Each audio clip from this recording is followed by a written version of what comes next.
I finished the 1/72nd scale Fokker triplane this afternoon. Unlike the previous 5 that I've completed, this kit is from Eduard.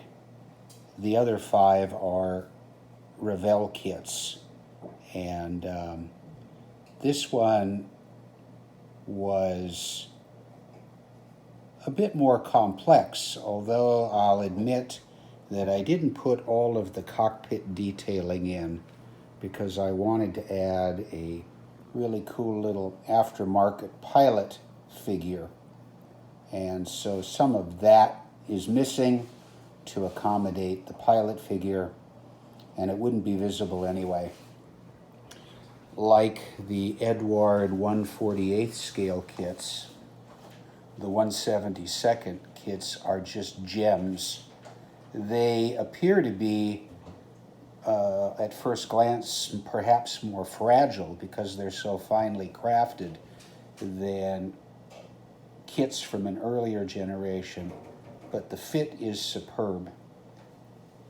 This triplane is probably recognized by most folks as the plane that Werner Voss flew for only about a month. It was one of the 2 prototypes that were assigned to the 2 leading aces, Manfred von Richthofen and Werner Voss, at the end of August in 1917. Neither plane survived through the end of September.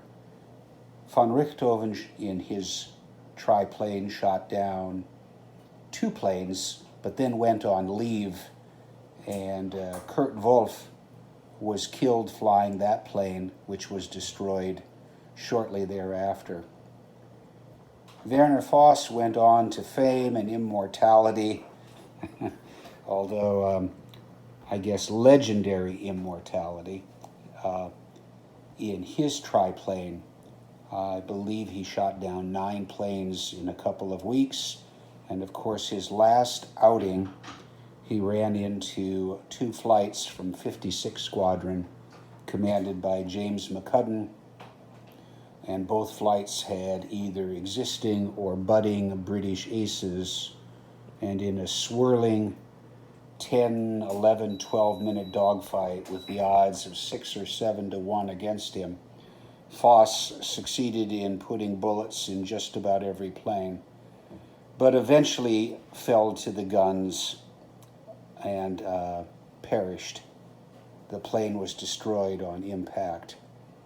The Voss plane has got this wonderful streaking, and Voss's addition to it was sort of a Japanese face mask on the cowling, which is really cool.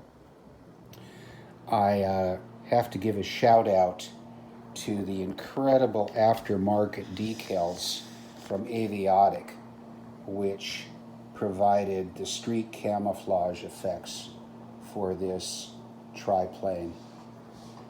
The plane is absolutely tiny. Of course, 1/72nd scale World War I planes aren't going to be very big, but the triplane really shows just how small it was.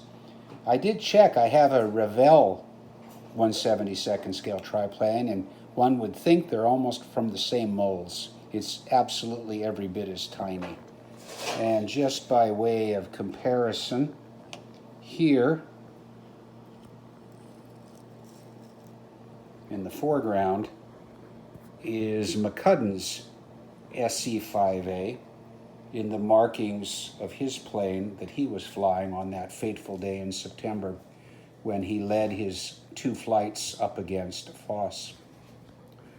Voss was an amazing pilot, but odds of a half dozen to 1 are too much for just about anybody.